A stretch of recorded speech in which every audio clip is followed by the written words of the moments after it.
be coming up in this hour. Randall Cobb, a wide receiver for the Green Bay Packers. He should be joining us shortly.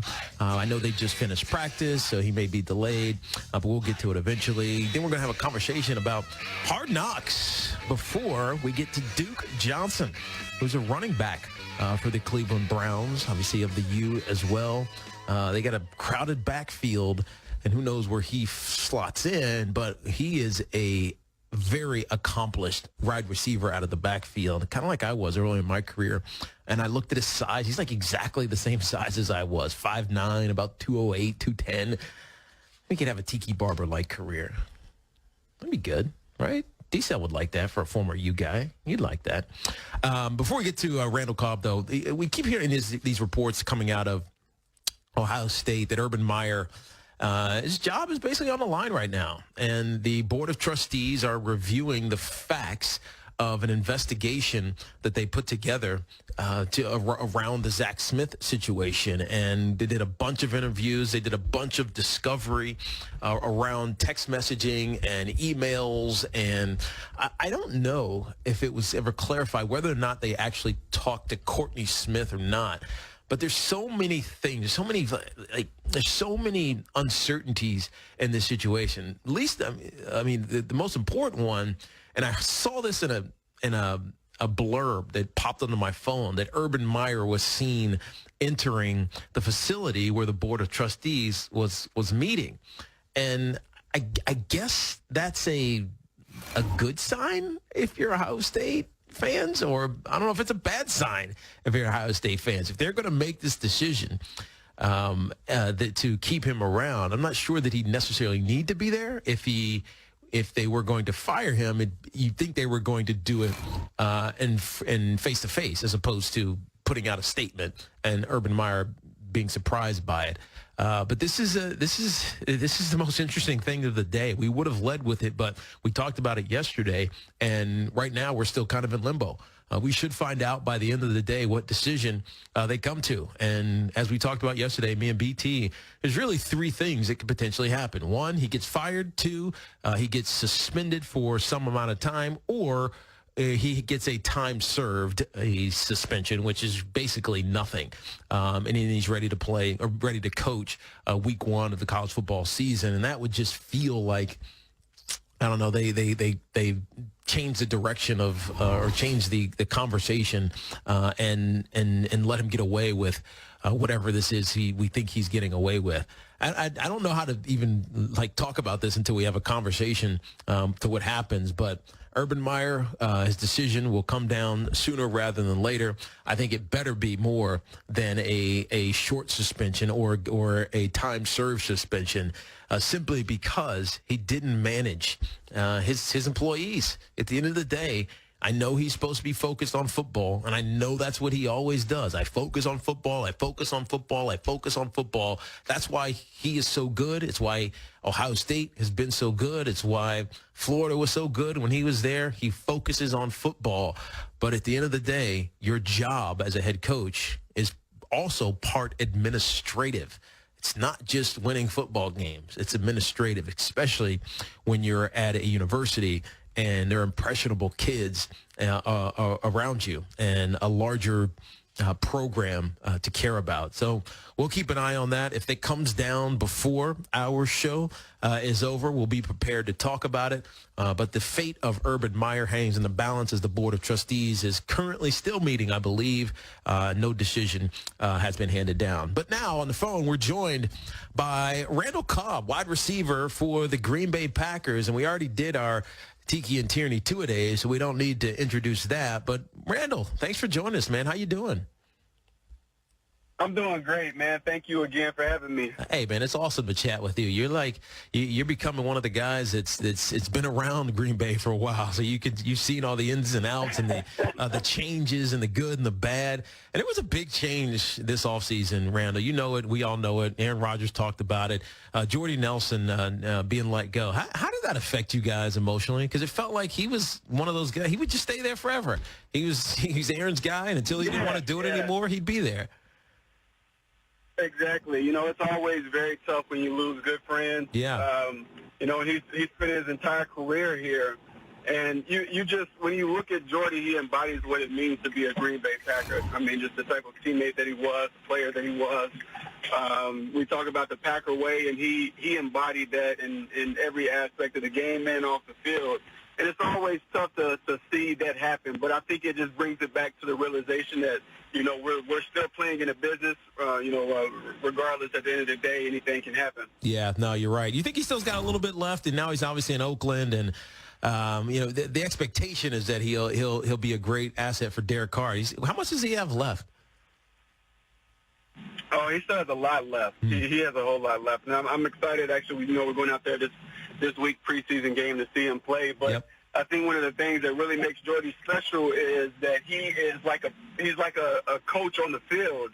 And, speaking of coaches, that's one of the reasons that I came on, is just to talk about U.S. Cellular and the nominations that they have for most valuable coach. And I think coaching is always a big key to players and teams. Now, tell us about this. This is fans can do this, or no? This isn't a player thing. This is fans can nominate their favorite K through 12 coach.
We're really high on. We brought in Jimmy Graham. We brought in Mercedes Lewis.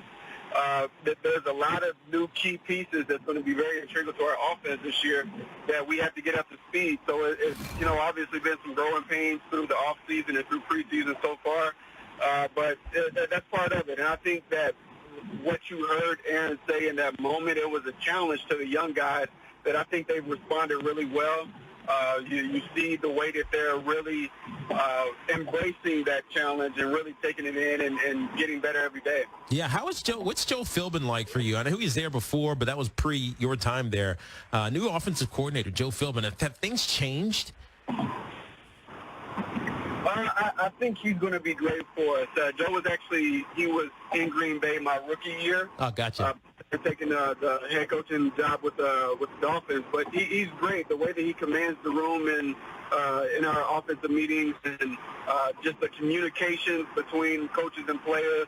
I really love the way that he jokes around, but he does it in a serious manner. Yeah. And he makes sure that he puts everything on the players. A lot of coaches want to take credit for things, but he does a great job of making us understand that we're going to be the ones on the field playing, and at the end of the day, we're the most important part of what we do.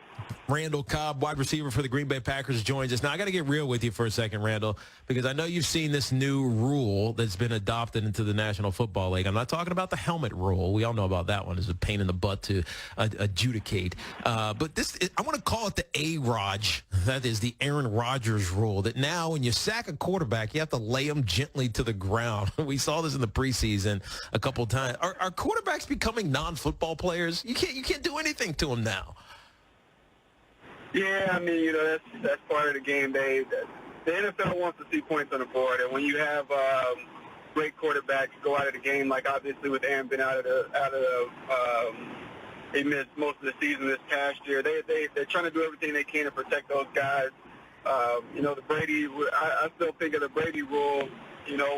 Where you couldn't hit quarterbacks below the knee. Now you got to pretty much lay them down. You can't forcibly hit them.